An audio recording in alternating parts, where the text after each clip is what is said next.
Setelah sebelumnya kita mempelajari anatomi pada organ reproduksi ternak, selanjutnya kita akan mempelajari yaitu hormon reproduksi pada ternak. Tujuannya adalah agar kita mengetahui cara kerja dari hormon tersebut. Sebelumnya kita harus mengetahui juga apa pengertian dari hormon. Jadi hormon adalah zat kimia dalam jumlah sedikit yang dihasilkan oleh organ-organ tertentu oleh kelenjar endokrin yang berfungsi untuk menyampaikan informasi antar sel. Kalau begitu kita langsung saja ke mekanisme hormon reproduksi pada ternak ruminansia betina. Tahap yang pertama yaitu adalah pubertas. Tahap ini dimulai dari rangsangan. Rangsangan pada ternak dapat diperoleh dari indera penglihatan, penciuman, pendengaran maupun perabaan. Apabila ternak mengalami rangsangan, rangsangan tersebut akan diterima oleh hipotalamus. Kemudian hipotalamus akan mensekresikan hormon GnRH atau yang memiliki kepanjangan gonadotropin releasing hormone. Kemudian hormon ini nantinya akan menstimulus hipofisa, di mana hipofisa terbagi atas dua, yaitu adenohipofisa dan neurohipofisa. Tahap yang kedua yaitu adalah bunting yang dimulai dari birahi. Jika ternak mengalami birahi, maka sinyal tersebut akan diteruskan dari hipofisa menuju ke adenohipofisa. Kemudian adenohipofisa akan mensekresikan 3 hormon. Hormon yang pertama yaitu adalah FSH atau yang memiliki kepanjangan follicle stimulating hormone. Hormon ini nantinya akan menginisiasi perkembangan dari folikel dan bersamaan dengan hormon LH akan menstimulus folikel untuk menghasilkan hormon estrogen. Kemudian hormon yang kedua adalah LH atau yang memiliki kepanjangan luteinizing hormone. Hormon ini berfungsi untuk menstimulus sel TK dari folikel yang berkembang untuk menghasilkan hormon androgen. Namun, di bawah pengaruh hormon FSH, hormon androgen ini nantinya akan dibawa oleh sel granulosa untuk dikonversikan menjadi hormon estrogen juga.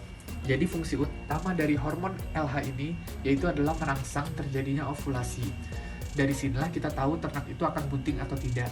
Jika ternak tersebut bunting, maka nantinya akan terbentuk korpus luteum dan dihasilkan juga hormon progesteron yang menjaga kebuntingan ternak itu sendiri. Namun apabila ternak tersebut ternyata tidak bunting, itu berarti korpus luteum akan lisis. Hormon yang ketiga adalah LTH atau yang memiliki kepanjangan luteotropik hormone, di mana hormon ini berfungsi untuk merangsang kelenjar susu untuk menghasilkan air susu. Kemudian kita beralih ke neurohipofisa.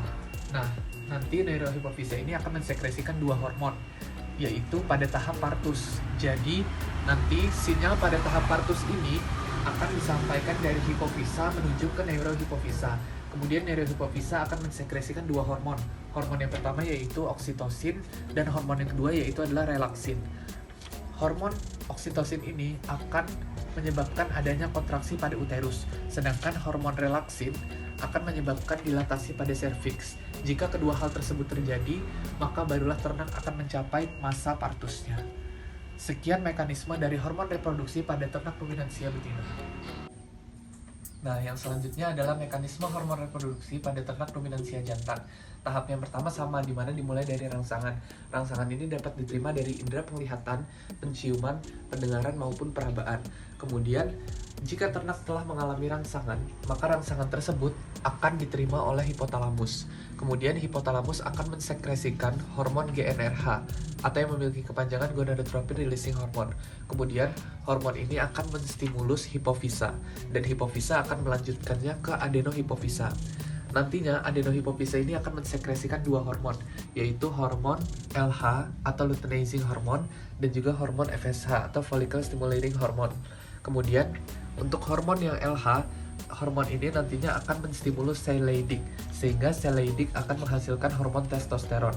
Hormon testosteron ini berperan dalam seks sekunder pada ternak jantan dan juga libido. Kemudian, hormon testosteron ini juga berperan nantinya dalam proses spermatogenesis. Kemudian, untuk hormon yang FSH nantinya akan menstimulus sel Sertoli untuk memberi nutrisi pada sperma pada saat proses spermatogenesis. Nantinya hormon FSH juga akan menstimulus tubulus seminiferus di mana tempat terjadinya spermatogenesis. Jadi itu tadi sekian mekanisme hormon reproduksi pada ternak ruminansia jantan. Hormon dan siklus reproduksi ternak unggas jantan. Mekanisme hormon reproduksi unggas jantan dimulai saat hipotalamus menerima rangsang yang mana hipotalamus akan mensekresikan GnRH. Kemudian dengan adanya GnRH, maka hipofisa akan terangsang dan akan meneruskannya ke adenohipofisa. Setelah itu, adenohipofisa akan mensekresikan FSH dan LH. FSH nantinya akan menstimulus sel Sertoli dan tubulus seminiferus. Sel Sertoli akan memberi nutrisi terhadap sperma ketika terjadi proses spermatogenesis. Sedangkan spermatogenesis akan terjadi di tubulus seminiferus. Hormon lain yang disekresikan adenohipofisa adalah LH, yang mana akan menstimulus sel Leydig untuk mensekresikan hormon testosteron yang akan digunakan dalam proses spermatogenesis. Hormon dan siklus reproduksi ternak non-ruminansia betina. Sama halnya dengan unggas jantan, hipotalamus akan mensekresikan GnRH apabila menerima rangsang. Kemudian, GnRH akan diteruskan ke hipofisa. Hipofisa terbagi atas adenohipofisa dan neurohipofisa. Adenohipofisa akan mensekresikan 3 hormon, yaitu LTH, LH, dan FSH. LTH atau luteotrophic hormone berfungsi dalam sifat pengeraman. Yang pertama yaitu adalah ovulasi. LH yang disekresikan adenohipofisa berperan dalam proses terjadinya ovulasi dan juga pelepasan yolk. Yang kedua, pembentukan telur. Dalam pembentukan telur, FSH lah yang berperan. Dengan adanya FSH nantinya akan menstimulus ovarium sehingga akan mensekresikan hormon estrogen dan hormon progesteron.